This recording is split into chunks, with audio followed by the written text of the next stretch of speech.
भारतीय लष्करातील सैनिक हे अहोरात्र आपल्या सीमेवर रक्षण करत असतात। त्यांच्या प्रति कृतज्ञता दाखवण्यासाठी सशस्त्र सेना ध्वज दिन निधीची संकल्पना अंमलात आणली आहे। या निधीच्या माध्यमातून सैनिक, माजी सैनिक, त्यांच्या कुटुंबियांना मदत केली जाते। त्यामुळे शासकीय कार्यालय जबाबदार नागरिकांनी ध्वज दिन निधीसाठी सरळ हाताने मदत करण्यासाठी पुढाकार घ्यावा असे आवाहन उपजिल्हाधिकारी सामान्य प्रशासन हरिश्चंद्र पाटील यांनी आज केली।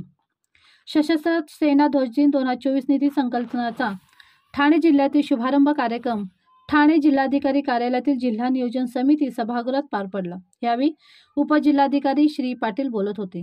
कॅप्टन YK राव, नवी मुंबई पोलीस आयुक्तालयाचे सहाय्यक पोलीस आयुक्त किशोर गायके, नौदलातील लेफ्टनंट अभिषेक कुमार सिंह, ठाणे तहसीलदार किशोर मराठे, जिल्हा सैनिक कल्याण अधिकारी ठाणे पालघर मेजर प्रांजळ जाधव यांच्यासह विविध कार्यालय प्रमुख उपस्थित होते। उपजिल्हाधिकारी श्री पाटील म्हणाले की गेल्या वर्षी ठाणे जिल्ह्यासाठी ध्वज दिन निधी संकलनाचे दिलेले उद्दिष्ट पूर्ण केले आहे। यासाठी जिल्ह्यातील प्रशासकीय कार्यालय, दानशूर व्यक्ती, संस्थांनी हातभार लावला आहे। या वर्षीही ठाणे जिल्ह्याला दिलेले उद्दिष्ट पूर्ण करण्यासाठी सर्वांनी मोठ्या प्रमाणावर योगदान द्यावे। या निधीच्या माध्यमातून माजी सैनिक, शहीद सैनिकांच्या वीर पत्नी, वीर माता, पिता तसेच पाल्यांना आर्थिक मदत दिली जाते। या निधीतून सहाय्यासाठी माजी सैनिक, वीर पत्नी, वीर माता, पिता तसेच माजी सैनिकांच्या पाल्यांनी अर्ज करावेत। भारताच्या संरक्षणासाठी ज्यांनी आपले प्राण अर्पण केले अशा जवानांच्या कुटुंबियांच्या जीवनातील अडीअडचणी दूर करून त्यांचे जीवन सुसह्य करण्यासाठी तसेच युद्धात अपंगत्व आलेल्या आणि सशस्त्र दलातून निवृत्त झालेल्या जवानांच्या पुनर्वसनाच्या विविध कल्याणकारी योजना राबवण्यासाठी ह्या निधीचा विनियोग केला जातो। आपल्या सैनिकांचे ऋण अल्प स्वरूपात फेडण्याची संधी जनतेला ध्वज दिनाच्या निमित्ताने प्राप्त होत असते। त्यामुळे नागरिकांनी सडा हस्ते जिल्हाधिकारी व अध्यक्ष जिल्हा सैनिक कल्याण कार्यालय यांच्या नावे धनादेश, धनाकर्ष QR कोडद्वारे करून ध्वजदिन निधी सहकार्य सक्रिय हातभार लावावा व सैनिक मनोबल वाढवावे असे आवाहन श्री पाटील यांनी यावेळी केले।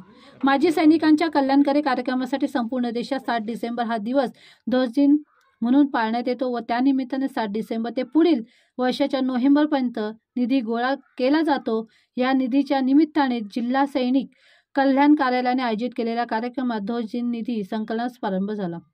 राज्य शासनाकडून ठाणे जिल्ह्यास गतवर्षी ₹1,84,80,000 एवढे ध्वज दिन निधी संकलनाचे उद्दिष्ट देण्यात आले होते। त्यापैकी 75% उद्दिष्ट पूर्ती करण्यात आली आहे। यावर्षी सुद्धा ₹1,84,80,000 एवढे ध्वज दिन निधी संकलनाचे उद्दिष्ट जिल्ह्याला देण्यात आले आहे। तसेच यावेळी मान्यवरांच्या हस्ते जिल्ह्यातील माजी सैनिकांच्या ज्या पाल्यांनी इयत्ता 10वी मध्ये 90% पेक्षा जास्त गुण मिळवले अशा पाल्यांचा सैनिक कल्याण विभागामार्फत शाल, श्रीफळ, प्रशस्तीपत्र आणि ₹20,000 धनादेश देऊन विशेष गौरव पुरस्कार देण्यात आला।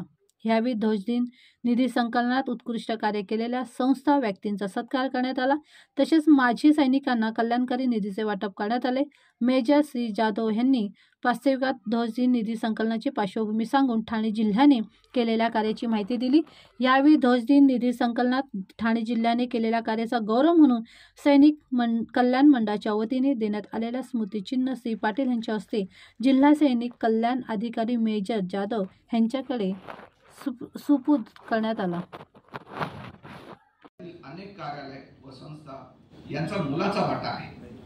ज्या कार्यालयांनी आपला इष्टांक पूर्ण केला याबद्दल मला त्यांचे आभार व्यक्त करायचे आहे। काही शासकीय कार्यालय आहेत ज्यांनी शासनाच्या GR मध्ये दिलेल्या वेळेत त्यांना दिलेला इष्टांक पूर्ण करून गौरवास्पद कामगिरी केली आहे, त्यासाठी त्यांचा सन्मान केला जात आहे। बाकीच्या कार्यालयांनी सुद्धा हाच आदर्श ठेवून आपला इष्टांक पूर्ण वेळेत करावा हीच अपेक्षा। या व्यतिरिक्त ऐच्छिक देणगीदार आहेत जे आवर्जून दरवर्षी ध्वजदिन निधीला सरळ हाताने दान करतात। मला त्याही सर्वचे आभार मान्य करायचे आहे। सैनिक कल्याण विभाग महाराष्ट्र यांनी मागील 10 वर्षापासून सगळ्यात जास्त ध्वजदिन निधी गोळा करण्याचा सन्मान मिळवलेला आहे। या वर्षी देखील 43 कोटी एवढा ध्वजदिन निधी गोळा केला गेला। याच निधीमधून राज्यातील जास्तीत जास्त माजी सैनिक व त्यांच्या अवलंबितांना वेगवेगळ्या आर्थिक मदती देण्यात आल्या आहेत। ठाणे जिल्ह्यातील 2021-22 मध्ये 45 लाख रुपये, 22-23 मध्ये 43 लाख रुपये आणि 23-24 मध्ये आतापर्यंत 46 लाख रुपये माजी सैनिक लाभार्थी यांना देण्यात आले आहेत। यावर्षी शासनाकडून विविध कल्याणकारी योजनांमध्ये भरघोस वाढ करण्यात आली आहे। माझी सर्व उपस्थित कार्यालय प्रमुखांना व मान्यवरांना नम्र विनंती आहे की आपल्या कार्यालयात ध्वजदिन निधी हा विषय मासिक बैठकीमध्ये समावेश करावा। तसे केल्यानेच शासन निर्णयानुसार ध्वजदिन निधीचे उद्दिष्ट वेळेवर पूर्ण होऊ शकते।